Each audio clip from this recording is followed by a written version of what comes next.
ఇప్పుడు no cost cough syrup తో 60 రూపాయల విలువ గల ఇన్హేలర్ పూర్తిగా ఉచితం. దెబ్బకి దగ్గు జలుబు మాయం.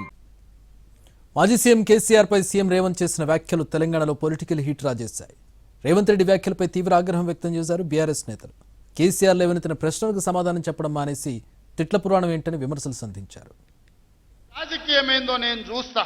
నేను రాజకీయం చేసినంత కాలం ఈ కల్వకుంట చూసేటోళ్ళు కాలకుట విషం లాంటి కేసీఆర్ కుటుంబాన్ని అధికారులకు రానివ్వను. ఇదే నా శపథం. పటన్కోట మస్తాన్ కూడా చెప్పిన, ఆ కేసీఆర్ ఖాళీగా ఉన్నాడంటేనే 2 ఏళ్ళు ఫామ్ హౌస్లో ఏం చేస్తుండంటే తోలు తీసేది ప్రాక్టీస్ చేసిండంట. తోలు బాగా తీస్తాడంట.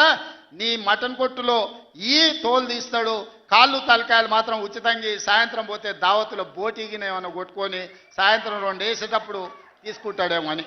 టైం వస్తుంది బిడ్డ, నువ్వేదో బిర్ర వీగుతున్నావు, అహంకారంతో కళ్ళు నెత్తికెక్కి మాట్లాడుతున్నావు. మళ్ళీ గెలుస్తా, 2/3 గెలుస్తా అని పెద్ద శపథాలు చేస్తున్నా అని మాట్లాడుతున్నావు. వెనకడ కూడా గిట్లే శపథం చేసినావు. కొడంగల్లో ఓడిపోతే రాజకీయ సన్యాసం తీసుకుంటా అన్నావు. పొల్లు ఒడగొట్టలే నిన్ను కొడంగల్లో. రాజకీయ సన్యాసం తీసుకున్నావా? మాట తప్పినవా? మాట తప్పినవు నువ్వు. మాట తప్పుడు నీకు అలవాటు, పార్టీలు మారుడు నీకు అలవాటు, పదవులు కొనుక్కోవడం నీకు అలవాటు, కమిషన్లు కొట్టుడు నీకు అలవాటు. నీ పదవి కొరకు మా గొంతులు ఎండబెడతా అంటే ఎట్లా ఊరుకుంటుంది తెలంగాణ? ప్రభుత్వం తోలిస్తా అన్నాడు. ముఖ్యమంత్రి అంటాడో, ఇరిగేషన్ మంత్రి అంటాడో, ఈ స్ట్రీట్ ఫిల్లర్స్ పేరు ఏం తీసుకోలేదు ఆయన. ముఖ్యమంత్రి నీవు గల్లీ స్థాయి నాయకుడు అనేది మళ్ళీ ఒకసారి రుజువు చేసుకున్నాం. నిజమే, మాకు రాదా భాష? వాడెంత గొట్టంగాడు, కేసీఆర్ కాలికి గోటి సరిపోడు అనొచ్చు మేము కూడా. ఏం భాష సార్ అది మాట్లాడేది? ముఖ్యమంత్రి గారు మీరు ఏం భాష మాట్లాడుతూ ఉన్నారు? అంత అహంకారం అనేది మనిషికి మంచిది కూడా కాదు. నీ అంత చూస్తాం, నీ అంత చూస్తాం, నువ్వు లేకుండా చేస్తాం. ఎవరిని లేకుండా చేస్తారు? కాంగ్రెస్ చరిత్రనే ఒడిసిన చరిత్ర. ఇలా బీఆర్ఎస్ పార్టీ భవిష్యత్ చరిత్ర. నీ ఇప్పుడు చక్కగా చూసుకో.